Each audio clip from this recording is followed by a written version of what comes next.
Importancia de la información contable. La información contable es de suma utilidad. Tiene que tener significancia, significado. Debe ser relevante, debe ser oportuna y debe ser veraz. Si eso es así, esa información contable es adecuada para el usuario. Ahora, el que se está basando en la información financiera para tomar una decisión sobre ella necesita que la información financiera sea estable, objetiva y sea verificable. Cuando la información es verificable, objetiva y estable, el usuario no duda en utilizar esa información para tomar decisiones oportunas basándose en ella. La ecuación patrimonial. La ecuación patrimonial de una compañía, cuando se inicia, es activo es igual a capital. Un inversionista invierte en activos y la compañía es exactamente igual a activos y capital. En la medida que la compañía va desarrollando sus actividades, se van incorporando una serie de pasivos u obligaciones propias del desempeño de la compañía. Y entonces tenemos la estructura de capital más el pasivo es igual a activo.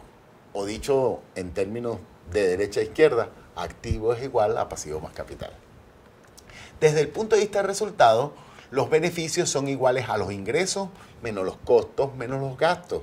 Recuerden ustedes que la cascada de resultados del estado de resultados es sencillamente ingresos menos costos es igual a utilidad bruta en venta. Y ese menos los gastos administrativos me va a dar la utilidad neta. Y esa es la ecuación del estado de resultados. Pasemos entonces a analizar los estados financieros. Los estados financieros básicos son 4. Balance general o estado de situación financiera, estado de resultados o ganancias y pérdidas, estado de flujo efectivo y estado de movimiento de cuentas en el patrimonio. Cuando nosotros analizamos los estados financieros, encontramos que la expresión análisis económico-financiero. ¿Qué creen ustedes que significa esta expresión? Significa que primero vamos a evaluar el estado de resultados, donde está el desempeño económico de la compañía, y luego vamos a mirar el estado de situación financiera o balance general, donde vemos el desempeño financiero de la entidad. Entonces, cuando nos referimos a situación económico-financiera de la compañía, es porque primero estamos mirando los resultados y luego vamos a mirar el estado de situación financiera o la posición financiera de la entidad. El valor contable de una compañía es igual a decir activo es igual a pasivo más capital. El capital debe financiar una parte de los activos y el valor contable de la compañía es el valor de capital que se va traduciendo en la medida que los activos van creciendo. El capital de trabajo de una empresa es el activo corriente menos el pasivo corriente.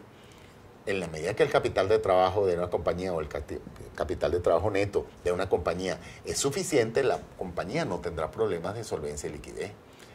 El valor mercado versus el valor libros de una entidad. El valor mercado es lo que corresponde al valor razonable de esos estados financieros. Y el valor libro es simplemente el valor con el cual están registradas esas inversiones dentro de los balances. La liquidez, las deudas y el capital son elementos de la situación financiera que nosotros debemos revisar permanentemente cuando revisamos los estados financieros. Entonces, los estados financieros son básicos y son 4. El estado de situación financiera mide las inversiones versus las fuentes de financiamiento. Cuando nosotros analizamos el estado de situación financiera, nosotros medimos la posición financiera de la entidad. Es un estado financiero estático porque corresponde a una fecha determinada. Medimos las inversiones. ¿Esas inversiones cuáles son? Inversiones de tesorería o inversiones financieras. Entendiendo por inversiones financieras aquellas inversiones realizadas en activos productivos, activos tangibles que nosotros podemos y necesitamos para el desempeño de la empresa. Y las inversiones de tesorería son las reservas secundarias para poder sufragar el capital de trabajo neto, para poder entender que la compañía tiene capacidad para honrar sus compromisos diarios. Entonces, ¿para qué el estado de situación financiera? Para ver las inversiones versus las fuentes de financiamiento, sean fuentes de financiamiento con acreedores o con sus accionistas. El estado de resultados, estado de ganancia y pérdida, mide la cascada de resultados. Solamente vamos a mirar en el estado de resultados los ingresos, costos y gastos. es un estado que refleja la posición económica de la empresa. La posición económica de la empresa es su ingreso menos su costo, menos su gasto, y definitivamente refleja la posición económica de la empresa. El estado de flujo de efectivo es un estado financiero que también mide la posición financiera de la empresa. Fíjate, pero solamente vamos a mirar en el estado de flujo de efectivo las entradas de caja y las salidas de caja. ¿Para qué sirve entonces mirar las entradas de caja y las salidas de caja? Bajo el método indirecto de presentación de ese estado financiero, que es el que usualmente se utiliza por más compañías, vamos a conciliar la utilidad del estado de resultado. Nosotros vamos a mirar el estado de resultado y nosotros le vamos a preguntar al estado de resultado cuán buena es su utilidad. ¿Cuál estado financiero mide la calidad del resultado? El flujo de efectivo. Porque nosotros vamos a conciliar el resultado y le vamos a sumar al resultado aquellos movimientos que no significaron desembolsos efectivos. Le vamos a restar aquellos movimientos de las cuentas operativas y vamos a tener un primer subtotal que tiene que ver con la variación de las cuentas operativas o la variación de las actividades operativas de la empresa. Entonces, luego tenemos actividades de inversión y actividades de financiamiento. En las actividades de inversión tenemos todas las inversiones financieras que hizo la empresa, inversiones en propiedades, plantas y equipos, inversiones en propiedades de inversión, propiedades tomadas en arrendamiento, o sea, todas las inversiones que la compañía realiza para mejorar su desempeño, necesita para poder desarrollar su objeto. Y luego tenemos las actividades de financiamiento que tienen que ver con las deudas que tenga la entidad, diferente de deuda a proveedores, porque las deudas a proveedores son actividades operativas que la empresa tiene sujeta a intereses. Deuda sujeta a intereses, los bancos, deuda sujeta a intereses, los préstamos a largo plazo con diferentes proveedores son deuda sujeta a intereses, y eso va a estar en actividades de financiamiento. Pero dentro de las actividades de financiamiento también van a estar la deuda accionista. La deuda accionista es su capital social, su superávit. Cuando el accionista decreta un dividendo, va a afectar las actividades de financiamiento. Entonces, el flujo de efectivo va a medir las entradas y las salidas de efectivo. Es un estado financiero que mide la posición financiera de la entidad, al igual que el estado de situación financiera, y va a conciliar la utilidad del estado de resultado. Finalmente tenemos el estado de movimiento patrimonial, que es un estado financiero que mide las variaciones o determina las variaciones del estado de patrimonio. Nosotros tenemos un patrimonio del ejercicio anterior, tanto en capital social, una determinada cantidad en reservas, una determinada cantidad en utilidades, y en cuánto subió el patrimonio y en cuánto disminuyó el patrimonio, lo va a determinar ese estado financiero.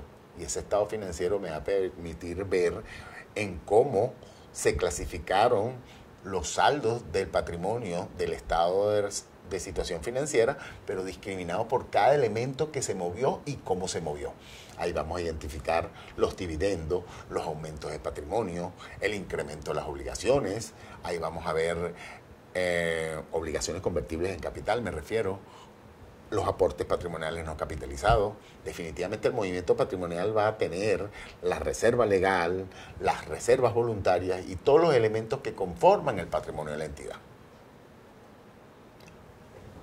Pasemos entonces al análisis de las razones o los indicadores financieros, que es fundamentalmente el análisis cuantitativo de una empresa. ¿Cuáles son los indicadores financieros más importantes en la evaluación cuantitativa de una empresa? Los indicadores de liquidez o las razones de liquidez, los indicadores de endeudamiento, las razones de deuda, las razones de actividad o indicadores de eficiencia administrativa y las razones o indicadores de rentabilidad. Cuando analizamos las razones de deuda, por ejemplo, nos referimos a la capacidad que tiene la empresa para hacer frente a sus obligaciones. Razón de deuda sobre capital mide la capacidad que tiene el patrimonio para honrar los compromisos asumidos por la compañía. Cuando hablamos del indicador multiplicador de capital, nos referimos al total activo sobre el capital total. Nos referimos entonces a la capacidad de financiamiento que ha tenido el capital sobre esos activos. Eso nos permite también medir un tanto cuál es la participación que tiene el capital en el financiamiento de los activos de la empresa. Pasemos a evaluar entonces la adecuación de la utilidad. ¿Cuán buena es la utilidad? Desde el punto de vista de tres indicadores básicos. El ROI, que es el rendimiento de inversión, que tiene que ver con la necesidad que tienen los inversionistas para conocer el desempeño de la compañía y el beneficio que tienen en ella, la tasa de rendimiento de la compañía. El ROA, que es el rendimiento sobre los activos, que tiene que ver con la necesidad que tiene el accionista de saber cuánto rinden los activos productivos que ha destinado dentro de la compañía, conocer un poco cuál es el desempeño operacional de la compañía desde el punto de vista de los activos que ha invertido en ella, o conocer el desempeño patrimonial de la entidad, que es el ROE, el rendimiento sobre el patrimonio, tiene que ver con la necesidad de saber en cuánto la inversión que he desarrollado dentro de la compañía me ha permitido conocer la tasa de retorno de esa inversión patrimonial dentro de la entidad. ¿Cuál es la diferencia que existe entre analizar un estado financiero e interpretar un estado financiero? Analizar un estado financiero implica desarrollar una serie de indicadores financieros que me van a identificar unos números y esos números me van a permitir interrelacionarlo con otras compañías de similares actividades o de naturaleza similar o la propia tendencia de la compañía. Pero interpretar el estado financiero es leer adecuadamente el estado financiero, saber cómo está conformada su estructura, cómo está conformado, por ejemplo, la estructura del estado de situación financiera, el total activo, cómo está financiado por los pasivos y cómo está financiado por el patrimonio. O, por ejemplo, cuál es el margen de comercialización de la empresa en el estado de resultados. ¿De qué tamaño es la utilidad respecto a las ventas? Es un análisis de estructura y eso simplemente es interpretación de la información financiera. El indicador financiero ya es la concatenación de datos variables del numerador y el denominador, cuyos números los vamos a analizar de una forma muy particular. Identidad DuPont. Como bien sabemos, existe una empresa que desarrolló un sistema de evaluación financiera que se conoce como DuPont. Ese sistema de evaluación financiera que se conoce como DuPont mide la eficiencia operativa, la eficiencia de del uso de los activos y la eficiencia en el apalancamiento financiero. DuPont supone que entonces vamos a analizar los márgenes de utilidad y los vamos a contrastar contra la eficiencia en el uso de los activos, que es la rotación de los activos, y la eficiencia en el endeudamiento de la empresa.